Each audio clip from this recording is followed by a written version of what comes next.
Bom, então, a gente vai falar um pouco sobre a civilização grega, e a ideia do vídeo é basicamente comentar os principais aspectos que estavam presentes no estudo dirigido que eu solicitei a vocês, beleza?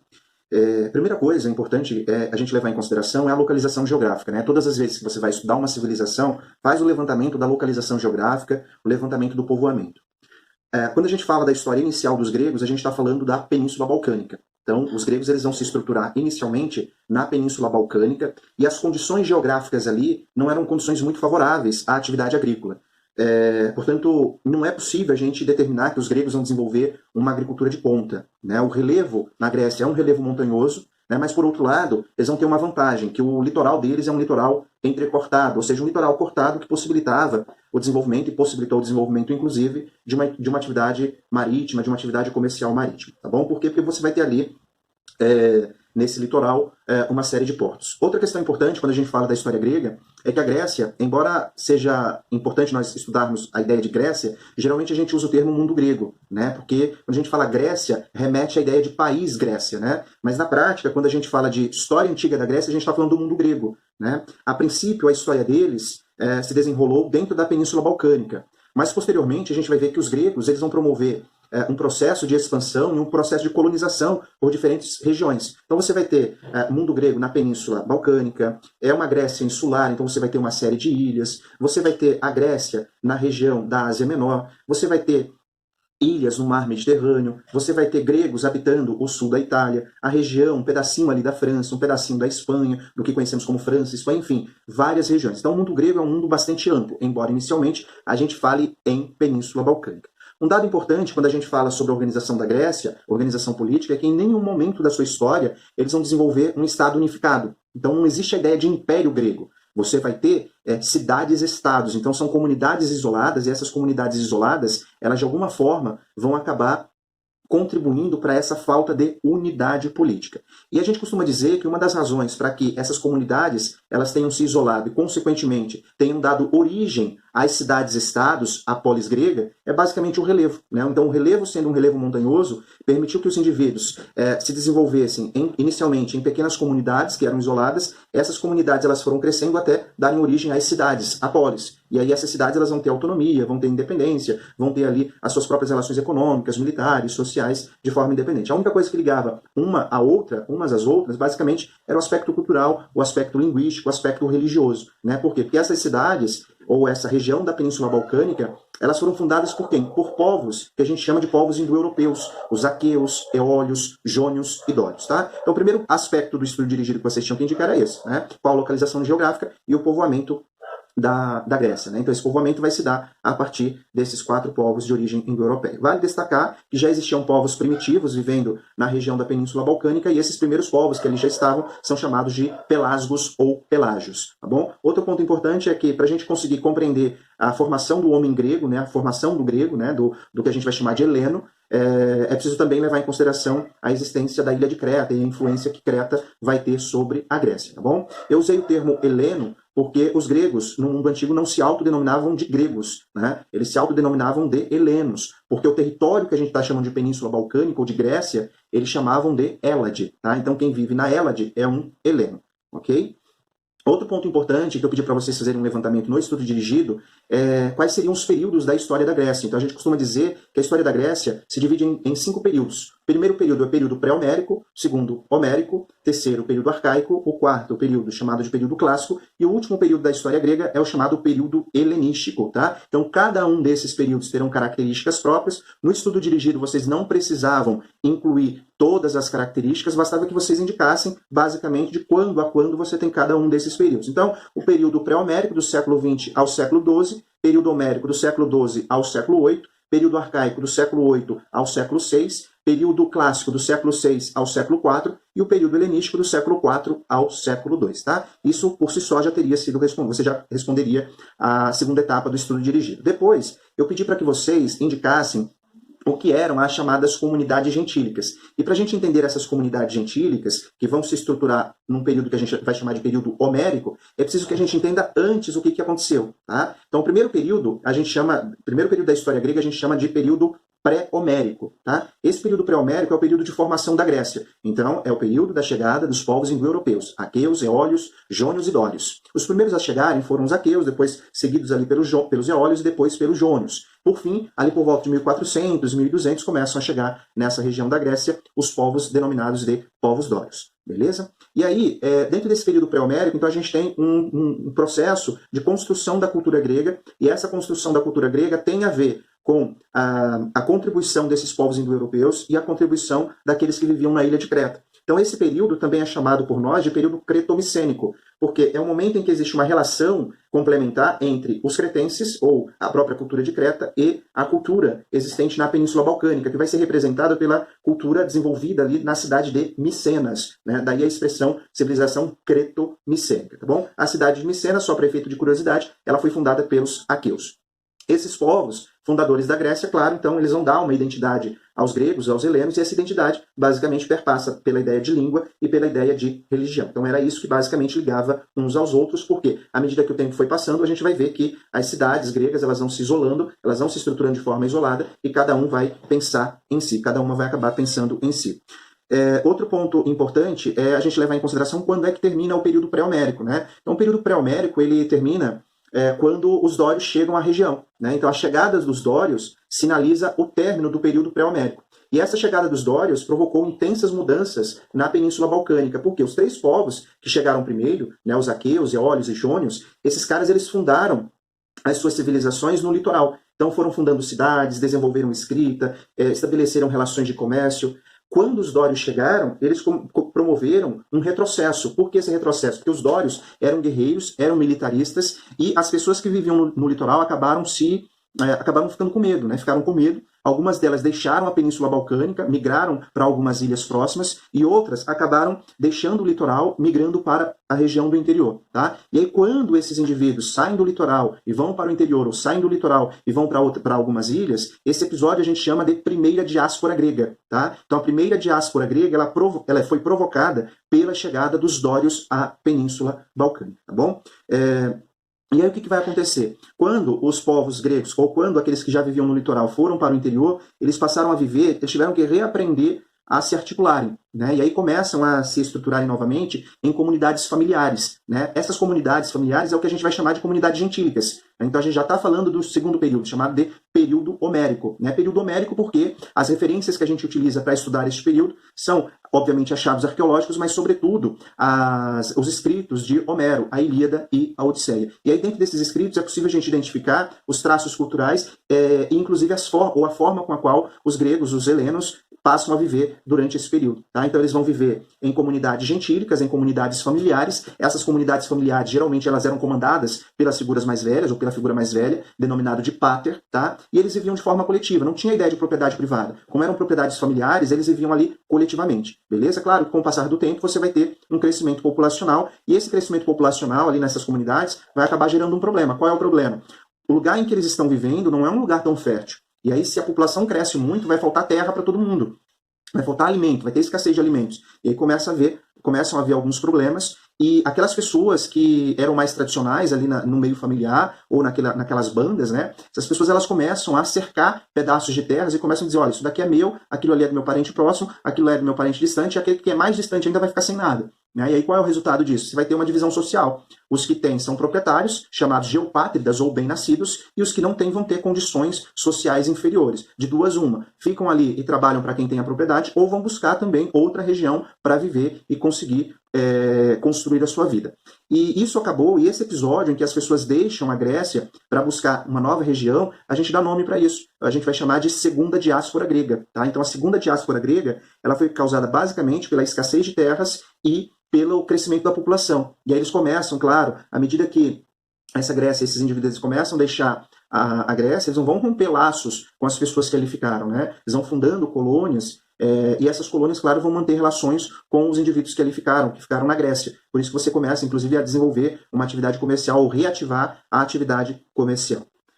Outra questão importante é que dentro desse contexto histórico, além de você ter a divisão social, você também poderia ter a escravidão por dívida, porque geralmente a pessoa que tinha uma pequena propriedade, se de repente ela plantasse e ela não colhesse, vai pedir emprestado dinheiro para os que mais tinham. Resultado, se ela não conseguisse saldar a sua dívida, ela fatalmente se transformava, ou infelizmente se transformava, num escravo de dívida. Outra questão importante que a gente deve falar é sobre o período arcaico. Isso, inclusive, estava no estudo dirigido de vocês. Eu pedi para que vocês caracterizassem a polis grega, a cidade-estado da Grécia. Né? E aí, para pensar essa cidade-estado, a polis grega, basicamente, o que ela é? Né? É uma cidade-estado, é como se fosse um pequeno país. Esse pequeno país ele vai ter uma autonomia política, uma autonomia econômica, uma autonomia militar. Né? O que faz uma cidade estar ligada a outra? O aspecto cultural. Então, elas teriam sido fundadas, elas foram fundadas por povos de mesma origem, mas eram cidades independentes.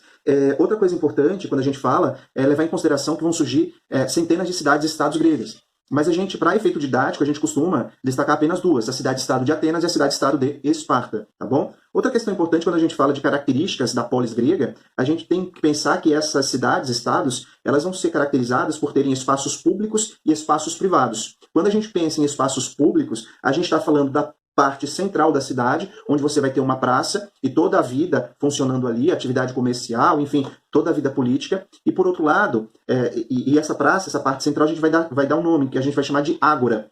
E geralmente você tinha a Acrópole, a parte mais alta da cidade, onde você construía o templo. Então, você tinha os espaços públicos eram formados pela Ágora e pela Acrópole, mas também tinha a ideia de espaço privado. E aí esse espaço privado, basicamente, eram as propriedades dos indivíduos. Tá? As duas principais cidades-estados do mundo grego, cidade-estado de Atenas, cidade-estado de Esparta. Vamos falar agora um pouco sobre a cidade-estado de Atenas. Tá? Eu pedi para que dentro do estudo dirigido vocês indicassem algumas características. Eu vou pincelar essas características. A cidade de Atenas ela não é tão simples de ser estudada, ela tem uma série de informações, uma série de detalhes, mas para vocês terem uma ideia, né, daquilo que vocês pesquisaram, daquilo que vocês escreveram. Primeira questão importante. A cidade-estado de Atenas ela foi fundada numa região que a gente chama de Ática. Tá? A cidade de Atenas ela vai ter um traço que é um traço litorâneo, ou seja, é uma cidade que vai se estruturar próximo ao litoral e, consequentemente, essa cidade ela vai desenvolver como uma atividade econômica central a atividade comercial. Né? O comércio marítimo em Atenas vai ser uma realidade, vai ser muito importante. Essa cidade de Atenas ela foi fundada pelos jônios. Tá? Então, a população jônia, os jônicos vão fundar essa cidade. Era um povo mais pacífico, um povo mais cabeça, um povo que estava muito mais preocupado na reflexão, tá? E essa informação é importante porque isso permite a gente compreender o porquê que Atenas ela vai evoluir de uma forma distinta da forma de evolução passada pela outra cidade que nós vamos estudar, que é a cidade de Esparta. Uma outra característica importante é que a cidade de Atenas ela surgiu de um processo de evolução. Né? Primeiro, você tinha ali as comunidades gentílicas. Depois dessas comunidades gentílicas, elas foram se juntando, elas deram origem a um tipo de comunidade maior, que a gente vai chamar de frátrias. Essas frátrias, elas foram se juntando, originaram a um outro modelo de sociedade, a um outro tipo de comunidade que a gente vai chamar de tribos, e aí as tribos elas foram se juntando e deram origem aos demos, ou seja, às cidades, a polis. Tá? Então muitas cidades gregas, elas passaram pelo mesmo processo de evolução populacional, pelo mesmo processo de evolução política, elas não nasceram do nada, né? Eu cheguei aqui e vou fundar essa cidade. Não, primeiro eram comunidades, essas comunidades foram se juntando, formaram comunidades maiores, até que num dado momento você tivesse o surgimento da cidade propriamente dita, ok? A evolução social. No começo, quando a gente fala da cidade-estado de Atenas, a gente deve pensar nas seguintes camadas sociais. No topo da pirâmide, você vai ter os eupátridas, né? O termo significa bem-nascido, ou seja, é aquela parte da elite ateniense, é uma elite que estará muito ligada à grande propriedade da terra. Né? Então, os descendentes daqueles povos que cercaram as terras gritaram, olha, isso daqui é meu. Então essas pessoas elas terão influência política no início da história dessa cidade, consequentemente pertencerão àquilo que a gente chama de elite. Depois a gente vai ter, à medida que o tempo foi passando, como a cidade-estado de Atenas ela se desenvolve fortemente a partir de uma atividade comercial, você vai ter o surgimento de homens novos, de homens enriquecidos. Esses homens a gente vai dar o nome de demiurgos. Tá? Então os demiurgos eram os comerciantes. Os pequenos proprietários de terra em Atenas eram denominados de georgóis, e os que não tinham terra alguma eram chamados de tetas. Tá? Esses tetas eram a maioria da população, e claro, essa maioria da população vai trabalhar para os demais. À medida que o tempo foi passando, muitas pessoas elas podiam se endividar, e aí você vai ter a origem do trabalho escravo por dívida. Tá? Somente mais para frente é que a gente vai ter a escravidão de guerra, né? Pessoas que vão sendo conquistadas e, consequentemente, você vai ter uma escravidão sendo ampliada na cidade-estado de Atenas. Depois eu envio os slides para vocês vão acompanhando esses slides, eu estou basicamente observando os slides para promover a explicação. Um dado importante que é a sociedade ateniense é uma sociedade censitária. Na prática, no começo, quem mais tem renda, mais tem direitos políticos. Tá bom? Então aquela ideia que eu já tinha comentado, quando eu falei do modo de produção escravista, tá bom? Então é uma pirâmide cuja posição social ela é determinada, né, cuja participação na política é determinada pela renda que o indivíduo possui. Logo, no começo da trajetória dos atenienses, quem mais tinha direitos eram os eupátridas, mas à medida que o tempo foi passando, eles tiveram que dividir essa influência política, esses direitos políticos com os demiurgos, ou seja, com os comerciantes, porque esses caras se enriqueceram. Como é que se deu a evolução da política em Atenas, né? Todo mundo já deve ter ouvido falar que a cidade de Atenas ela é marcada por ser uma cidade que desenvolveu uma democracia que a gente chama de democracia direta. Mas nem sempre foi assim. No início da história da Grécia, ou da cidade-estado de Atenas, como em várias outras cidades do mundo grego, a história ela começou basicamente a partir de onde? Da monarquia. Então, por volta do século X, quando essa cidade foi fundada, ela tinha um governo que a gente chama de governo monárquico. Havia uma monarquia, esse rei ele tinha uma origem nobre, ou seja, ele era um eupátrida, e ele recebia o título de basileu. Tá? Então, o basileu ele era um chefe militar e um chefe administrativo. Então, no começo, o poder político em Atenas estava nas mãos de um monarca. Tá? Esse monarca ele era da elite, mas ele pretendia, claro, centralizar o poder. À medida que o tempo foi passando, os outros integrantes da elite, ou seja, os outros eupátridas, começam a também querer tomar decisões a todo momento.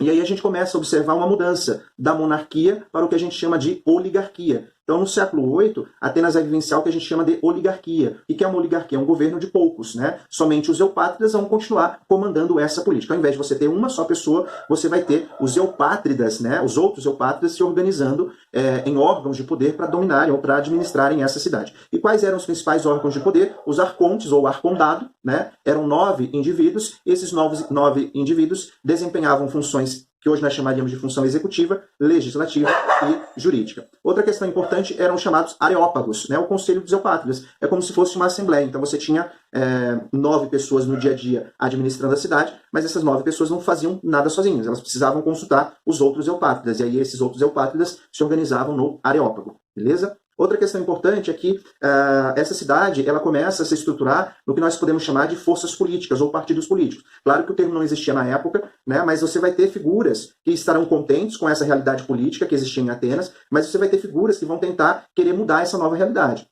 Por isso que esses grupos sociais, os grupos sociais em Atenas, eles vão se dividindo em forças políticas. O primeiro deles eram os eupátridas. Esses eupátridas a gente vai chamar de grupos políticos que compunham a planície, ou seja, eram figuras conservadoras. Para eles, a sociedade política, a forma política que a sociedade vivenciava, estava de boa, estava tranquila, não precisava mudar nada, né? A ideia era conservar aquilo que já existia. Um outro grupo queria transformação, só que não era uma transformação radical, eles eram moderados, né? Que grupo é esse? Esse grupo vivia no litoral, né? Pensa aí, vive no litoral, então vai viver o quê? Da atividade comercial. Então são os demiurgos, os comerciantes. Eles não tinham direitos políticos, eles querem direitos políticos, tá? Só que eles querem transformações moderadas. Né? Então, no começo eram só os eupátridas com direitos políticos, você tem novos ricos, esses novos ricos são os demiurgos, então eles querem também participar da política. E aí tinha uma ala chamada de ala radical. Essa ala radical, também conhecida como grupo da montanha, são os mais pobres, né? Os pequenos proprietários e aqueles que não tinham propriedade, os georgóis e os tetas, tá bom?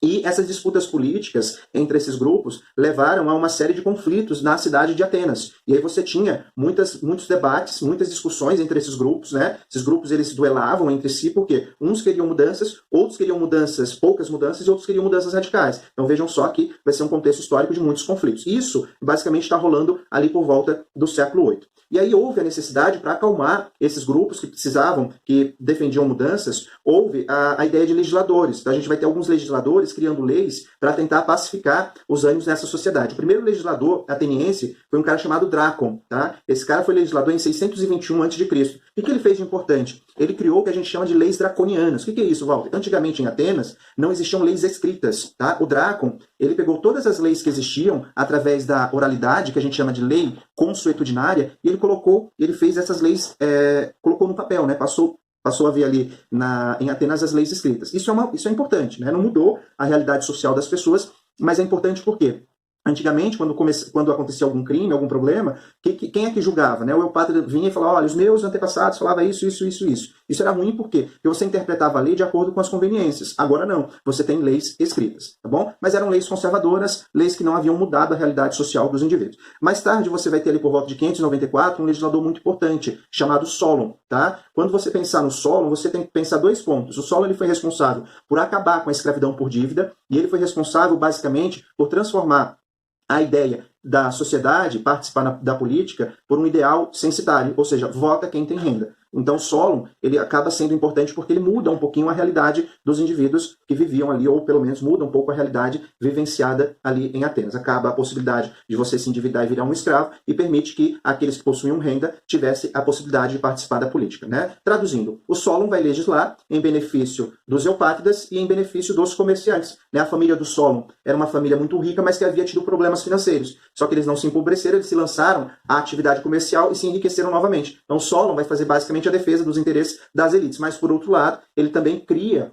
um impedimento para que os pobres, né, não fossem escravizados. Então isso é um ponto importante. Ele cria toda uma divisão, né, toda uma estrutura de divisão da sociedade, de divisão da política, e aí você tem conselhos políticos, né, uma organização política, que é a chamada Bulé, o conselho de 400, então eram 400 indivíduos que deveriam pensar a política daquela cidade, você tinha uma assembleia popular que não tinha uma força excessiva, né, que a gente chama de eclésia, e qual era o critério para participar da Bulé, qual era o critério para participar da eclésia? A renda, tá? Então participava quem tinha renda, daí a ideia de voto censitário, ou melhor, participação ou sociedade censitária. Um outro dado importante aqui é que, muito embora essas transformações tenham sido importantes, as revoltas populares elas vão continuar acontecendo. Por quê? Porque as pessoas, embora não fossem mais escravizadas, elas não tinham acesso à terra, elas não tinham acesso a riquezas. Então as revoltas populares elas vão continuar acontecendo. E aí isso vai surgir, isso vai resultar em muitos conflitos nessa cidade, e esses conflitos levaram ao processo de golpes, né, na política dessa cidade. Aí vão surgir os chamados tiranos, né, políticos que se aproveitavam da conjuntura do contexto histórico,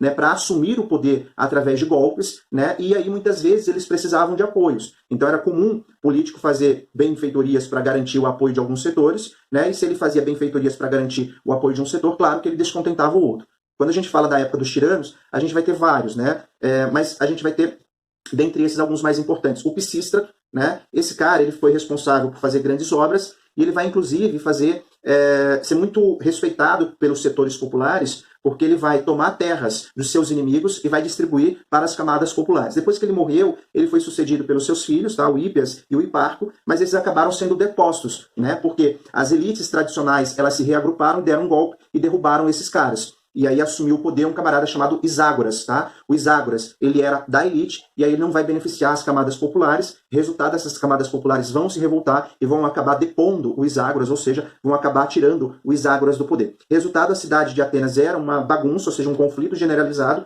até que em 508 o Clístenes ele começa a desenhar o que a gente chama de democracia, tá? Então o Clístenes começa a desenhar a democracia e ele faz o seguinte, ele pega a região da Ática, onde a cidade de Atenas está, e divide essa região. Ele falou, ó, nós temos 3 regiões específicas, tá? É a região central, é a região da cidade, o litoral e o interior. Portanto, a gente precisa, para acalmar os ânimos, a gente precisa conceder participação política a todos. Então ele dividiu essas regiões em 10 unidades e cada uma dessas unidades tinha direito a enviar 50 integrantes para representá-las. E aí ele criou um grande conselho, né, chamado de Bulé. Ao invés de ter um conselho de 400, como era na época do Solon, agora você tem um conselho formado por 500 indivíduos. Além disso, a eclésia, que era a assembleia, que era restrita, ela passa a ser uma assembleia popular. Ou seja, você passa a ter aproximadamente 6.000 cidadãos participando. Ou seja, o número cresce e muito.